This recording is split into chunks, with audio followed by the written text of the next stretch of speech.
ಶ್ರೀಮಾತ್ರೆ ನಮಃ ಗುರುಭ್ಯೋ ನಮಃ ಹರಿ ಓಂ. ಜೀವನ ರಹಸ್ಯ ಅರಿವೇ ಗುರು ಚಾನಲ್ಗೆ ತಮ್ಮೆಲ್ಲರಿಗೂ ಆತ್ಮೀಯ ಸ್ವಾಗತ. ಪಿತೃ ಕಾರ್ಯಗಳು, ಪಿತೃ ಕರ್ಮಗಳು, ಆ ಕರ್ಮಗಳು ಪಿತೃ ಪೂಜೆಗಳು, ಪಿತೃ ಕಾರ್ಯಗಳು ಮಾಡಿದರೆ ನಮಗೆ ಸಕಲ ಸೌಭಾಗ್ಯ ನಮಗೆ ಸಿಗುತ್ತೆ ಅಂತ ಹೇಳ್ತಾರೆ. ಪಿತೃ ಕಾರ್ಯಗಳು, ಪಿತೃ ಕರ್ಮಗಳು ಅಂತಂದರೆ, ನೀನು ಒಂದು ಮನೆಯಲ್ಲಿ ಇಬ್ಬರು ಮಕ್ಕಳು ಇರ್ತಾರೆ. ತಂದೆ ತಾಯಿ ಮಾಡ್ಕೊಂಬಂದಿರೋಂಥ ಪೂಜೆ, ಧರ್ಮ, ದಾನ, ಈ ಕೆಲಸಗಳನ್ನ ಅವನು ಮಾಡ್ಕೊಂಡು ಬರ್ತಾ ಇರ್ತಾನೆ. ಕೆಲಸ ಅಂದರೆ ಅವ್ರು ದನ ಕಾಯ್ತಾ ಇದ್ರು, ನೀನು ದನ ಕಾಯ್ಬೇಕು ಅಂತ ಅಲ್ಲ. ಅವರು ಪುಣ್ಯ ಕಾರ್ಯಗಳೇನಿರ್ತವೆ, ಪೂಜೆಗಳೇನಿರ್ತವೆ, ಪೂಜೆಗಳನ್ನ ಯಾಕೆ ನೀವು ಮಧ್ಯದಲ್ಲಿ ಬಿಡಬಾರ್ದು, ಯಾಕೆ ನಿಮ್ಮನ್ನು ಕಾಡುತ್ತೆ, ಆ ಸುಖ ಸೌಖ್ಯ ನಿಮಗೆ ಕೊಡ್ದಿರ ಯಾಕೆ ಕಾಡುತ್ತೆ ಅಂದರೆ, ಒಂದು ಅವರು ಪೂಜೆ ಹಿಡ್ಕೊಂಡು ಒಂದು 108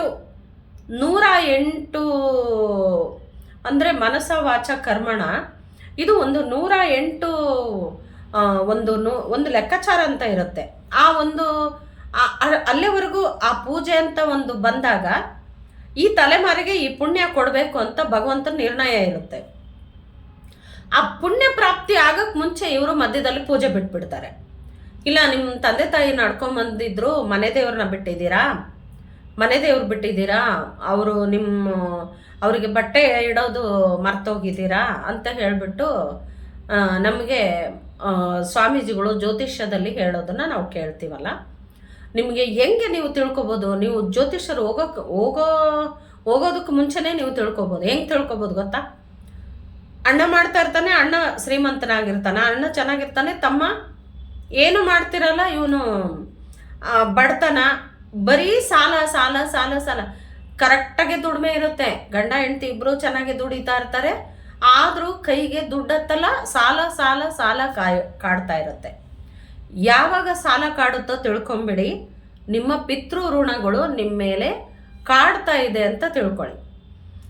ಪಿತೃ ಋಣಗಳು ಕಾಡ್ತಾ ಇದ್ರೇ ನಿನಗೆ ಈ ಋಣದ ಬಾಧೆ ಆ ಜ್ಯೇಷ್ಠಾದೇವಿ ನಿಮಗೆ ಎಚ್ಚರಿಸ್ತಾ ಇದ್ದಾಳೆ ಅಂತ ತಿಳ್ಕೊಳ್ಳಿ.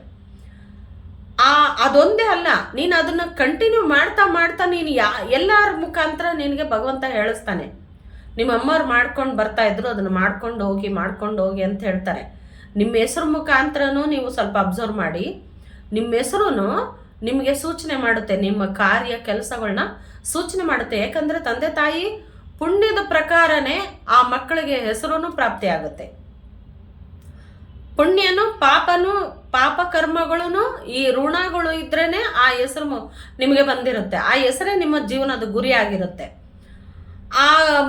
ನಿಮಗೆ ಋಣ ಕಾಡ್ತಾ ಇರುತ್ತೆ.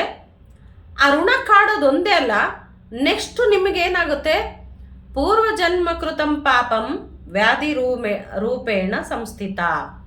ನಿಮಗೆ ವ್ಯಾಧಿ ರೂಪವಾಗೂ ಕಾಡಿ ನಿಮ್ಮನ್ನ ಅಂತ್ಯ ಆಗೋದಕ್ಕೆ ನೀವೇ ಕಾರಣಕರ್ತರಾಗ್ತೀರ. ಯಾವಾಗ ವ್ಯಾಧಿ ಬಂದಿದೆ ಅಂದರೆ, ನೀವು ನಿಮ್ಮ ತಂದೆ ತಾಯಿ ಮಾಡ್ತಿರೋಂಥ ಪುಣ್ಯ ಕಾರ್ಯದಲ್ಲಿ ನೀವು ತೊಡಗಿಸ್ಕೊಂಡಿಲ್ಲ ಅನ್ನೋದು ನೀವು ನಿರ್ಧಾರ ಮಾಡ್ಕೊಳ್ಳಿ. ಯಾವಾಗ ನೀವು ಪುಣ್ಯ ಕಾರ್ಯದಲ್ಲಿ ನೀನು ತೊಡಗಿಸ್ಕೊಂಡಿಲ್ಲ, ಯಾವುದೋ ಒಂದು ಕಾಯಿಲೆ ನೋಡಿ, ಆರೋಗ್ಯ ಐಶ್ವರ್ಯ ಇವೆರಡೂ ಪಿತೃಗಳಿಂದನೇ ಸಿಗೋದು. ಪಿತೃಗಳಿಂದನೇ ಈ ದೇಹ ಬರುತ್ತೆ ಅಂತ ತಿಳ್ಕೊತಿರಲ್ಲ, ಪಿತೃಗಳಿಂದನೇ ಅವ್ರ ಹೊಟ್ಟೆಲಿ ಹುಟ್ಟಿದ ತಕ್ಷಣವೇ ಅವ್ರ ಗುಣ, ಅವ್ರ ಸ್ವಭಾವ, ಅವರಲ್ಲಿ ಎ ಪಾಸಿಟಿವ್ ಅಂದರೆ ಎ ಪಾಸಿಟಿವ್, ಓ ಪಾಸಿಟಿವ್ ಅಂದರೆ ಓ ಪಾಸಿಟಿವ್, ಎಲ್ಲ ಬ್ಲಡ್ ಎಲ್ಲ ಬರುತ್ತೆ.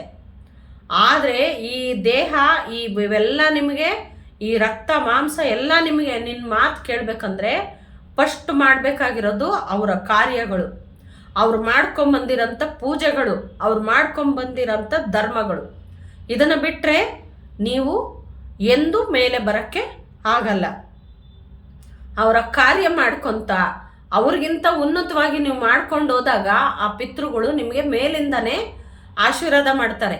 ಆಶೀರ್ವಾದ ಮಾಡಿ ನಿಮಗೆ ಸೌಭಾಗ್ಯನ ಇನ್ನೂ ಅವ್ರು ಬದುಕಿರೋದಕ್ಕಿಂತ ಹೆಚ್ಚಾಗಿ ನಿಮಗೆ ಸುಖ ಸೌಖ್ಯ ಕೊಡೋದಕ್ಕೆ ಅವರು ಅಲ್ಲಿಂದನೇ ಭಗವಂತನ ಹತ್ರ ಆಶೀರ್ವಾದ ಮಾಡಿಸ್ತಾರೆ. ಇದು ಈ ಪಿತೃ ಕಾರ್ಯಗಳ ಕರ್ಮಗಳ ರಹಸ್ಯ. ಲೋಕ ಸಮಸ್ತ ಸುಖಿನೋ ಭವಂತು, ಸನ್ಮಂಗಳಾದಿ ಭವಂತು.